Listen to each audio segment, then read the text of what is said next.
I'm Alex Polizzi, and I've worked in top hotels for almost 30 years. I mean, are you actually taking the piss? That is unforgivable. What are you doing? She's got a hell of a temper. And having put my own money on the line to launch my own hotel, I know that times couldn't be tougher. Dreaming about having a Michelin star. Oh my God. I mean, no wonder you never make a penny. Every day I just cry my eyes out. With hotels struggling across the country and the hospitality industry in crisis, You're really irritating me. OK. I want to do all I can to help. You've got no idea about what you're doing. But when times are tough, there is no room for shoddiness. You should be ashamed of yourself, honestly. From deluded owners... What is it with shit hotels and towel art? ...to disastrous decor... Do you like that paper or...? Hate it. ...and downright dirtiness. Oh, for God's sake. I wouldn't want to pass a UV light over that. I actually feel sick. I'm preparing for battle. I actually just want to walk away and wash my hands.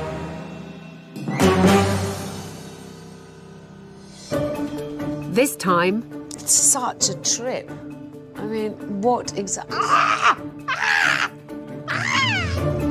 A mixed-up manor house... So what on earth is this insane plan of yours? I'm blaming him. Yes, please. ...with owners that go rogue. I'm really cross with you. Because what I asked you to do was to be sensible. And what you've done is you've gone completely the other way.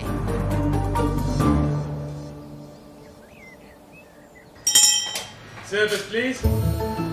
Caer Beris Manor, run by former Dubai real estate agent Omar and his wife Kim, a former PA. So I'll put a few guys over here. Come on, Kim. Oh, I can't run that fast. They're partners in the business with Kim's publican parents, Pete and Angie. Last time you were in the kitchen, you threw peas at something. I swore at them. Worse than Gordon Ramsay in a kitchen. Yes. Oh my God. In 2019, this family of first-time hoteliers took on the lease of the 22-bedroom hotel near the Brecon Beacons, complete with 30-seater restaurant and function room. I think Mum was expecting a 10-bed B&B by the sea somewhere, but I knew I wanted something with character and not just a run-of-the-mill, you know, coach trip hotel.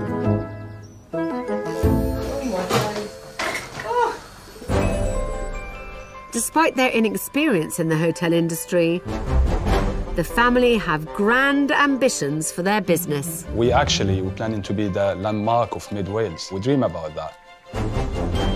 Oh my God. What sort of light are you thinking of getting there? I would like a little chandelier.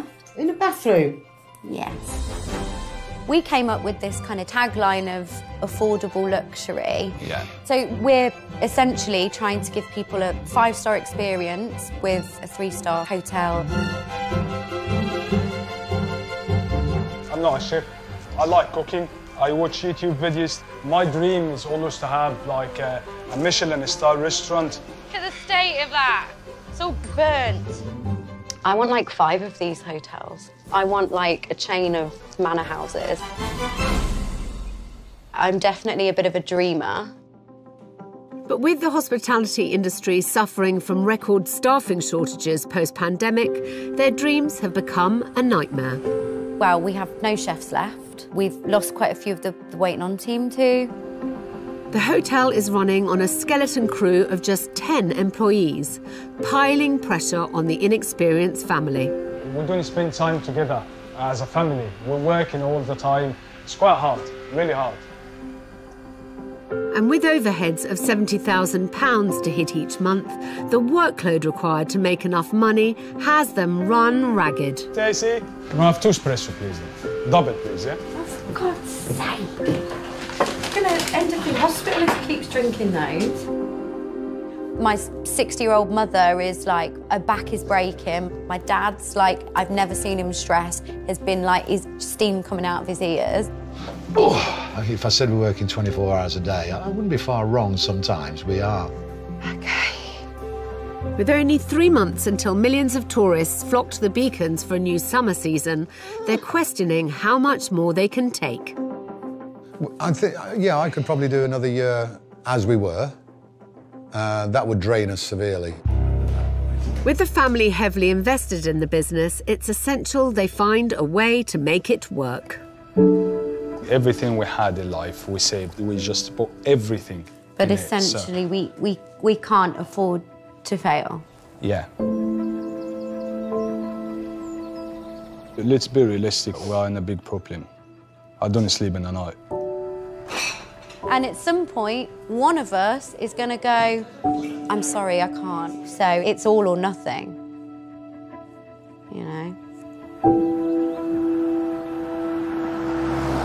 With nowhere else to turn, the family has asked for my help. This is a reassuringly grand entrance. I love a driveway. Gosh, feeling quite enthusiastic. Unusually. I tell you what, I fluff that about 20 million times a day. There you go. That's got it. First impressions are not bad. Where's he gone? Omar! Yeah, come in. I was on espresso. I told you to wait to have an espresso. You're going to be way too hyped up, love. All right. And Pixie, you can be quiet today.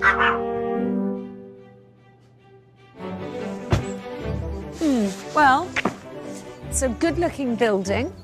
The sun is shining. Looks quite prosperous. Can't imagine what the problem is here.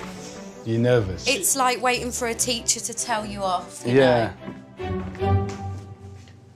Right. Hello. Hi. Hi. I'm Alex. Nice to meet you. Oh, my goodness. Hi. Welcome to Caer Beris Manor. Oh, welcome to Caer Beris Manor. Thank you. Thank you. How are you? Really well, thank you. Do you guys have experience in this industry? I was a bar manager in Hard Rock, Sharm el-Sheikh, and then I became a real estate guy. We went to Dubai together, and we've been working real estate since that day. So what on earth made you get involved in this business, you lunatics? For God's sake. We're so silly. We wanted to come back from the UAE. We wanted to settle down and start a family. Yes, but it's also quite a big jump from never having done this to taking on the size of place and the upkeep of it. 100%. This is probably why we've sort of called you in. Right. We can't keep up with it. And my mum and dad are a bit older. They want to retire in a couple of years. And it's the four of us at the minute with very minimal staff. Yeah. And it's like we're killing ourselves. This is what OK. it is, yeah. Can I start with going to my room? Of Yes, course, you yeah. can. With 14 doubles, 3 singles and 2 suites also on offer, Kim and Omar have opted to put me in one of their 3 newly renovated four-poster rooms.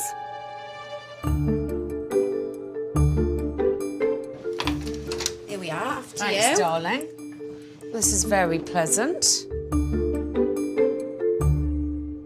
So how much do you sell this room for in the season? This one goes 115. That seems really cheap.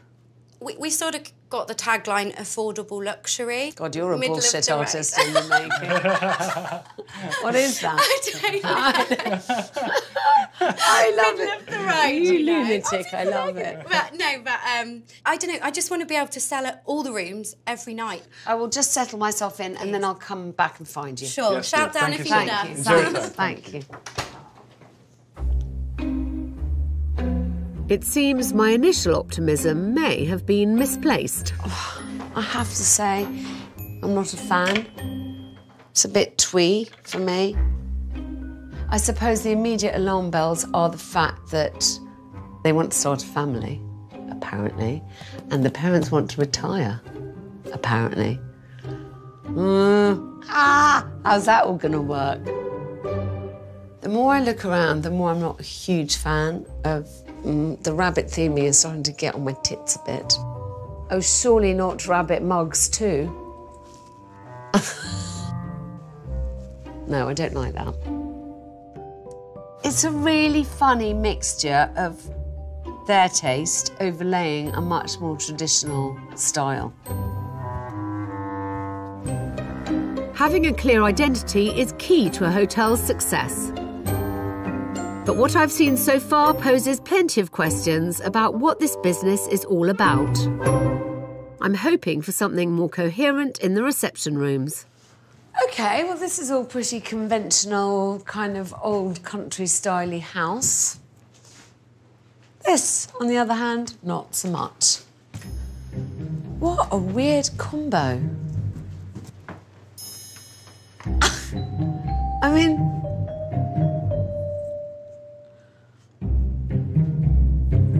it's such a trip. I mean, what exactly... I mean...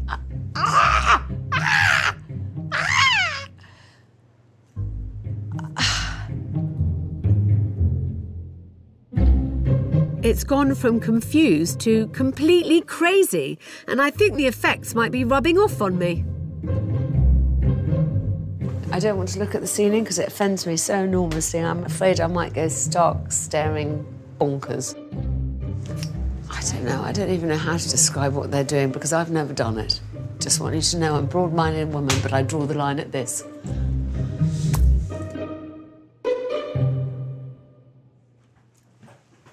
The off-the-wall decor is definitely a worry, so I'm hoping to hear something sensible from Mum Angie. Hi. Hello. Do you mind me coming in? No, you're welcome. How do they run this 22-bedroom building on a skeleton staff? Making a bed. I'm making this bed right now. I've just got the duvet. Do you want a hand? And I can only do so much because then my back will start aching. Yeah. How do you manage, darling? Because at 22 rooms with... But, you know, you just have to, don't you? Because and when you say... there's no way out of it. I mean, I think the problem is that for novice hoteliers, you've taken on quite a lot of building. Have we? Well, yes. Well, don't you think? Well, that's what they said. If you take anything smaller, how will we make some money?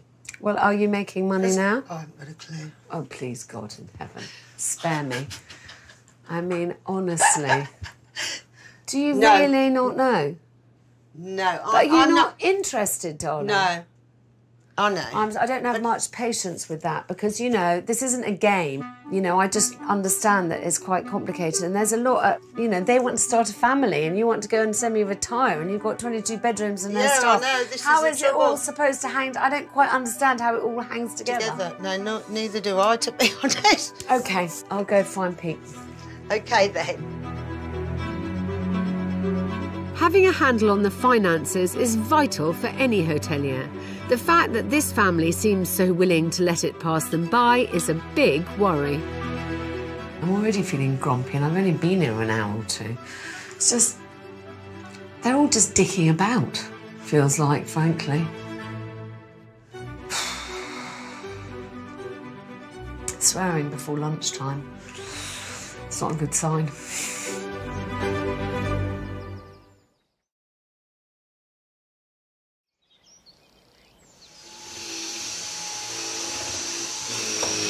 Howdy.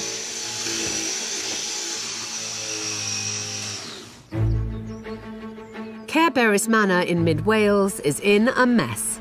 How do all these other hotels survive and not have, like, a family breaking down? We must be missing something. Do they have a clear direction? Do they have a clear goal? Are they all pulling in the traces together? I'm not sure. As well as dodgy decor at odds with the historic building, they have huge ambition. But coupled with a serious staff shortage, it's pushed this overworked family to the edge.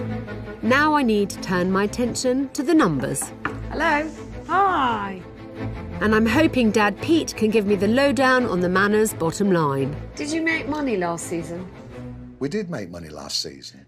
That profit, did it go towards paying money back? Did you put it all back into the business? The profits were made last year. We've started to upgrade bedrooms. We've started to upgrade various areas. And it's all stuff that we thought, well, it's going to help the business going forward. I mean, I just don't understand this business. I don't understand what it is that you're trying to achieve. Well, this is the reason I want you here. Yeah. What do we actually do? Which direction do we go? OK. That is what we're looking for. Somebody who knows what they're talking about. OK, darling. Thank you. OK. Thanks. One of the keys to defining this business is the food offering in the 30-seater restaurant, which is open to guests and the general public. Knock, knock, can I come in? Yes, please. With no chefs in the kitchen, it's an area that's fallen to self-taught cook Omar to oversee alone. So, darling, what kind of food do you cook? Explain to me your concept. All right, so basically, I'm dreaming about having a Michelin star. Oh my God. Honestly, why not? You know, I'm trying to come with the finest quality food ever. You know? Let me see the menu, please. Of course, yeah. With less than 0.5% of UK restaurants having earned a Michelin star, achieving one as a novice chef operating alone is a pie-in-the-sky idea. OK, so let me have a look. So, scallops, beetroot salad. Well, I mean, it looks like a lovely menu. Thank you so much. But what you have to work on is the concept as a whole. The restaurant doesn't exist in a vacuum. Exactly. And so it has to attract people and make money to the same degree everything else does. 100% right, yeah. All right, my darling. Thank you. You're welcome. Gosh, I'm too small. My legs are too short for this chair, just saying. With prices for a main course rising as high as £32 for the fillet steak Omar is cooking for me. Oh, my heart. My heart. I've never been nervous like that in my life. I'm not sure his dreams of fine dining actually add up when my bedroom only cost £115. Well, I'm just doing a basic calculation. Let's say there's two people in a room like mine. So you've got your 2 fillet steaks at £32, so that gives you £64, right? And then let's suggest you both have a starter at £10, so that's £84. And then you both have a dessert for £8 each, that's another £16. That's £100. That's almost what you spent on your room, on your meal, and that is not going to work. This is the biggest exam in my life, or test in my life. More concerning than the costs is the unrealistic ambition of earning a Michelin star, the ultimate culinary accolade. I'm not even going to dignify the Michelin aspirations with a comment. I mean, I'm really not. What you're trying to do is to fill the rooms and keep the guests fed now, not at some mythical time in the future when you're going to have enough staff. I'm all for dreams, but we have to base ourselves in the reality of the moment. Here you go. Oh, thanks. You're welcome. Oh, God, that looks very nice. Oh, that looks lovely, darling. Oh, thank you so much. That'd be good. Tell me something. Yes, please. Did you help in the kitchen last summer? I was doing the breakfast. Yeah. I used to do with my health condition. A pacemaker battery's gone down, and I collapsed. So I went to the hospital, and my doctors said you can't be in the kitchen because all the commercial ovens and things like that affected the battery life of your pacemaker. So yeah, but I have to, you know, we have to survive. I have to do it. Okay. Gosh, I'm worried now. Let's see how this is cooked. Perfectly cooked, thank you very much. Oh my God, thank you so much. Oh, Enjoy thank you. it, please. Thank you. Discovering Omar's heart problem is a worrying development. I'm concerned that if he continues in the kitchen, his pacemaker could potentially fail at any moment. I mean, oh God, the plot thickens. You know, I kind of feel like I need to give him a bit of tough love and say, are you actually going to be able to do this? And between Omar's heart condition and the retirement plans and the hopes for a baby. Really? It's a somewhat shocking end to the day, and one that's given me plenty of pause for thought. I think the main challenge is going to get them to face the realities of what they have here. And stop them living in a fantasy land of unicorns where the moon is made of blue cheese, because that isn't where we are at the moment. At the end of the day, what if she does say, will do? That's what she's here for. On the plus side, 4 is definitely better than 2 in a situation like this because they can support each other. Oh, why am I crying? It's so silly. I think I've just got a lot of anxiety over it. It's just been a crazy couple of years, so it's just getting it on the right track. Definitely. Oh, for God's sake.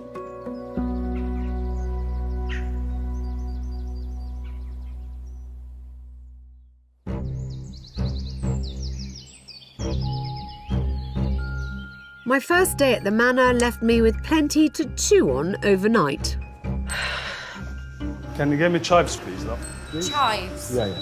I don't know what a chive looks like. All right, I'll get that. I'll get that. I don't know what it looks like. I know it's green. With minimal staff, a big old building to run and a self-taught chef that shouldn't be in the kitchen, I've woken up wondering how I'm going to give this family the help they're asking for. So it's not like there's an easy solution, and I am racking my brains. I don't think I've ever felt it to be quite so challenging. My proposal is all about making this family's workload more manageable. Right, so the first and most important thing is you've got a staffing problem. Well, the whole industry has a staffing problem. And unfortunately, I don't have 10 staff under my left armpit to pull out and give to you. So I think it's really important that you consider, at least on a couple of days a week, restricting bookings. Yeah. OK. If they're to survive the summer with the skeleton staff they have, the offering has got to be achievable, especially in the restaurant where I want Omar to simplify his menu. The staffing situation is particularly acute in the kitchen. So I would suggest that what you do is you keep it very short, the menu. Exactly. Keep it short, keep it easy. Perfect. Yeah? Yep. Yeah. I have no problem at all with your dreams for the restaurant, but you've got to put them aside for this year. Perfect. Finally, I want to unify the price points in the restaurant and rooms by reducing the cost of the food and raising rates for accommodation. You have to align the food offering to the clientele and to what they're prepared to pay. Someone isn't going to spend 140 quid on a room and then £100 for dinner. Mm-hmm. Do you understand? Yeah. So I would say to you, let's look at a really nice burger. Let's do things that you can charge the correct price for, make a margin and still not shock the punters. Yeah. And I also think you should put up your prices a bit in the rooms. But by £10, that's an extra little cushion, which I think will really help you. This season has got to be all about making money. And still being standing at the end enough to enjoy it. Because what's the point if you're all one in hospital and one having a nervous breakdown? And, you know, it makes sense, doesn't it, when you think about it? Yeah? OK. If I'm going to help this family make the business work for them rather than run them off their feet, we need to focus on what's realistic in the here and now. What she said is really helpful. You know, and I know it's absolutely the right thing to do. I think they all understand the argument of where I was coming from. And I also think they would never just pay lip service to an idea unless they really agreed with me. Little did I know that next time I returned, the family would have taken an entirely different direction.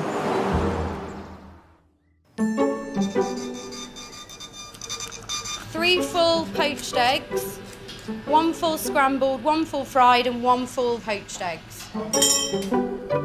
The Southwick family run the 22-bedroom Caer Beris Manor in mid-Wales. They all come in the same time, yeah? Love it. It is 7 weeks since my first visit in February, and the season is now in full swing. Service, please. There's little sign of respite for the overworked family. I've got some fresh white for you. Get rid of that one. OK. It's more nervous about being able to get through the summer. I'm just tired all the time. My advice to the family could not have been clearer. Service, please. I asked Omar to simplify his menu and reduce prices. There's one guest who will have a vegetarian sausage, yeah? Oh, have you got no sausages? No. Happy days. Smile. I advised them to increase room rates to boost profits. Come on then, let's get this room done. And to help combat their staff crisis and avoid burning out from overwork, I suggested they restricted bookings 2 days a week. Oh, sorry. Do you want to do the corners? Most importantly, I told them to absolutely forget about their pipe dreams of fine dining and a Michelin star.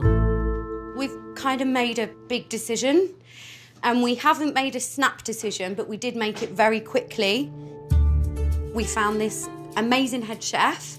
We're going to completely change the business. Instead of it being a 22-bedroom hotel, it will be 14 or 12 bedrooms, restaurant with rooms, and we're going to get a Michelin star. We'll see. It's going to be awesome. Is it? We manifested this. It's happening. Okay. It's happening. It's going to be Kim great. says it's going to be awesome. So, I'll believe her. With less than 200 UK restaurants having been awarded 1 or more Michelin stars, the family are aiming as high as it's possible to go in hospitality. I'm on my way back to Caer Beris. It's been a while since I've seen the family. And I've heard from the team that they've had the mad idea and now they would like to go for a Michelin star in the restaurant. This extremely ambitious idea Amazing. So just like let that warm through. all rests on the family's faith in former yacht chef and coffee salesman Jamie. Yeah, I came up to sell my coffee, and then Omar offered me a job. I walked in the door on a Friday, and then by the Monday I was officially the head chef, signed my contract, and it was good to go. We're moving 100 miles an hour on this, aren't It we? is 100 miles an hour. Yeah. It makes me very cross because it means that all that time I've spent thinking about solutions for them, you know, so much pie in the sky. With Omar's heart condition a real concern, I was hoping to find a way to free him from the demands of the kitchen. What you need to know about me, I'm very stubborn, and if I want to achieve something, I will do it. Quite honestly, I can't remember in 14 years of being the hotel inspector that a family have changed direction quite so dramatically in such a short space of time. So the new plan is to have tasting menu. It will be about 10, 12 courses, right, chef? Yeah, 10 to 12 courses. And this is how we're going to achieve our Michelin star, you know?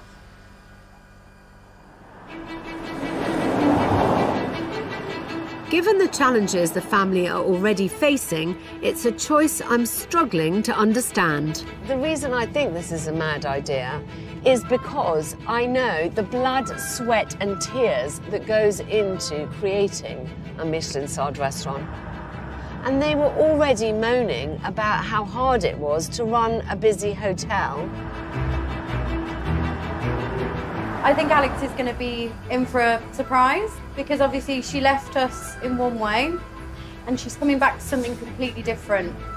And she's got a business brain, so she must understand why we're doing what we're doing. I think they actually have no concept of what lies ahead. And that makes me very nervous for them.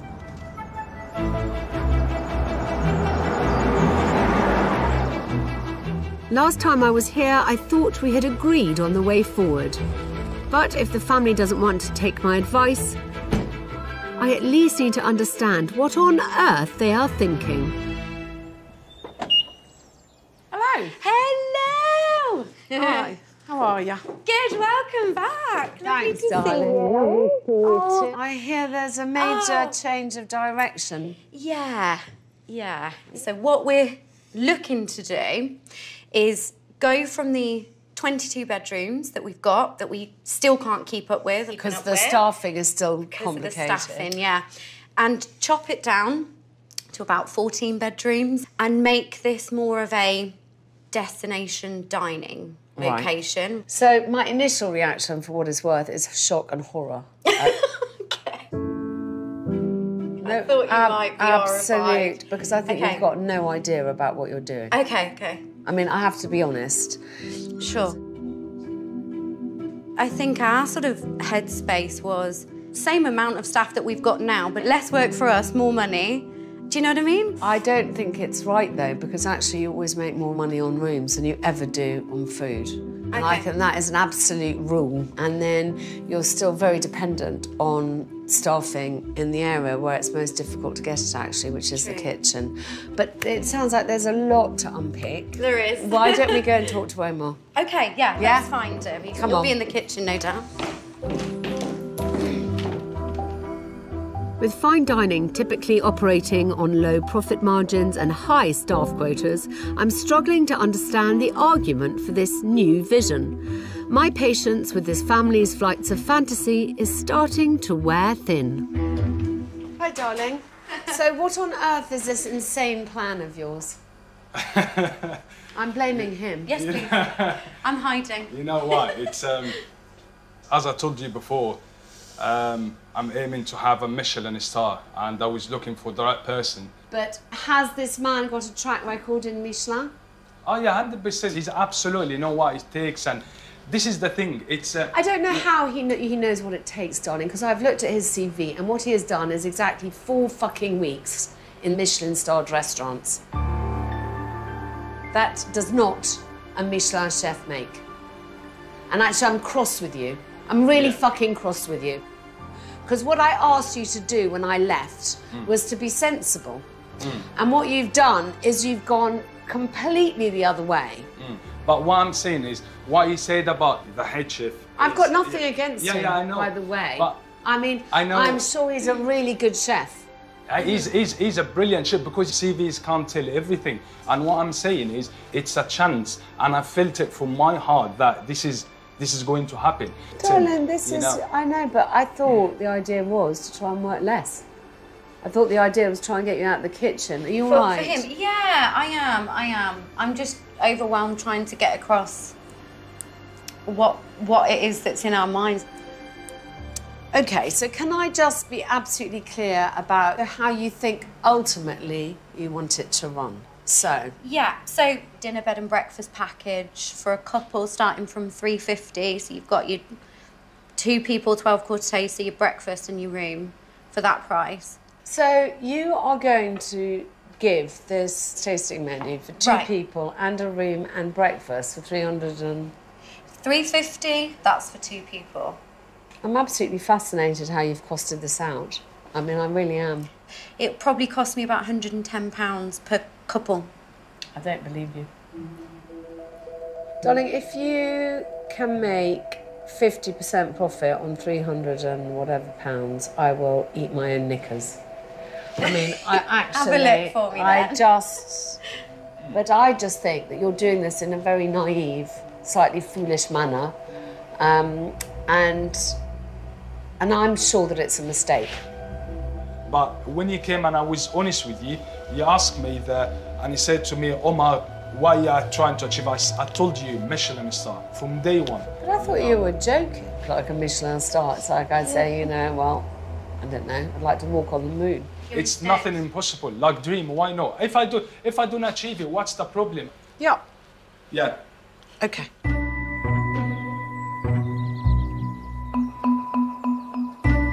I've made my opinion clear, and it seems Kim and Omar are determined to chase their dreams regardless.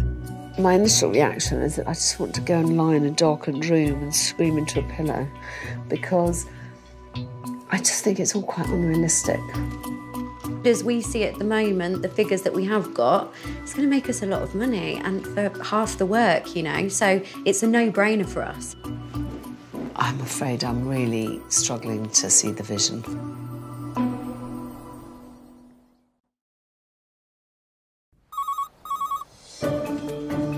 At Caer Beris Manor in mid-Wales, the Southwick family...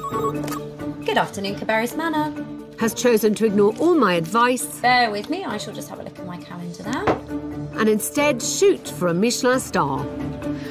I just feel a bit kind of like, I mean, you know, be deluded if you like, but don't drag me down with you. Having heard what the family had planned, I've called in old friend Barney Cunliffe, who has achieved a Michelin star at his hotel in the Lake District, the Gilpin. I don't think I'm being completely old-fashioned and stuffy and suggesting that pub tables probably won't make the grade. No. No. Gilpin is 32 bedrooms, We've got a Michelin-starred restaurant, and we've been going since 1987, run by the same family. He's here to help me run the numbers on the reality of the required investment. Have they got an investment, capital investment, for the restaurant? I love it. What do you just say? I hope springs eternal, doesn't it? The answer's no then. And enlighten the family on the challenges involved in chasing a Michelin star. At the moment, it's the hardest I've ever experienced it in my career. I'm hoping that Barney's extensive experience in high-end hospitality Hi. Hello. How are you doing? can help me convince the family to think carefully about their dramatic change of direction. So I have asked Barney to come. Barney Cunliffe, he runs a hotel with a Michelin-starred restaurant, and I thought it'd be quite good to hear from the horse's mouth what is entailed in getting there. Oh, Yeah. amazing. So we've had to do it very gradually because we didn't have huge resources, financial resources to start with. You know, there are many people who have done it very quickly, but usually they've got millions of pounds that they can throw at it. Winning this ultimate culinary award typically takes big budgets and a significant number of staff, both things this family is currently lacking. Our brigade is 8 minimum in the kitchen, so there's 18 chefs altogether, and they are expensive chefs.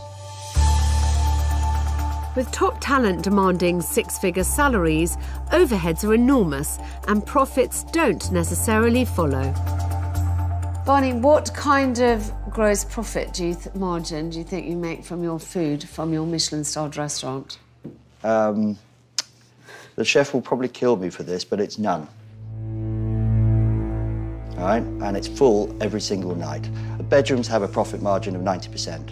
So if you've got your bedrooms full, you've got the turnover, you've got the cash coming in, and that can subsidise your restaurant.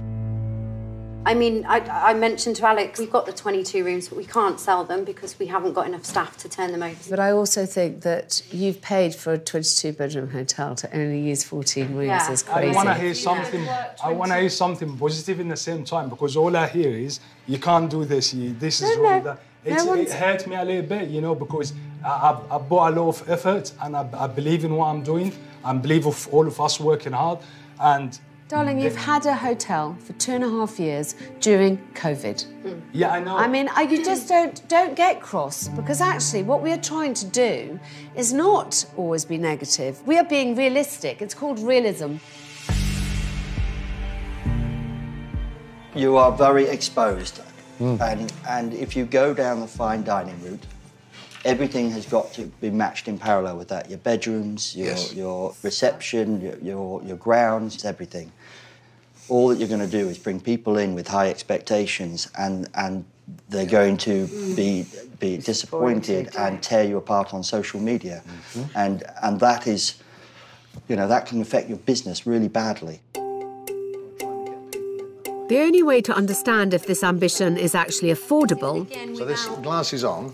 Glasses is to look into the accounts. With monthly overheads of £70,000, they need a huge pot of profits to renovate the rooms to fine dining standards and still pay the bills. The problem you've got even with those figures, you're not making enough to invest at the moment. I think Alex and I came up with similar figures. I said 30,000, Alex said 25,000 a bedroom. And that's the challenge. Bedroom? Per bedroom. A bedroom. Yeah. What are you putting in these bedrooms? Well, this is the market that you're going for. Right. Is expecting that. They want those rooms in that way. They want luxury. But also, the point is, that takes more cash than you've currently got there, in my opinion.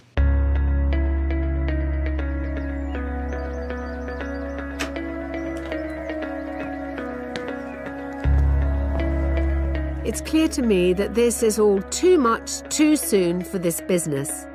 And maybe, just maybe, the family has finally started to listen. Even if we were to, say, increase the amount of rooms from the 14, we're still stuck with rooms that are going to be... There's nothing we can do. I think I've slightly put the cat amongst the pigeons. They seem to be gathered round a table at the moment, game planning. I mean, that's really what I'm here for.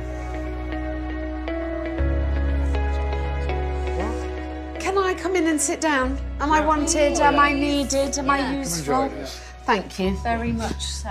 I just want to restate to you that, you know, I think my job here is to make you just think more than once about anything that you do. Yeah? I think you've let yourselves get a bit carried away by this fact of having this one member of staff come. Yep. And actually, you know, a restaurant and a hotel is about more than one person. Oh, yeah. I know. I think you should really double down on being sure what you're getting into. That's it. Yeah. I have a big problem with you saying to me that you're just going to do a tasting menu. I mean, it just doesn't make any kind of sense. We're not going to be so strict on that. We're still going to cater for other guests. Honestly, that's more sensible. Honestly, that's more realistic. And honestly, I think it gives you a top chance to really focus your next few months on making as much money as you can. Yeah, definitely. OK, good.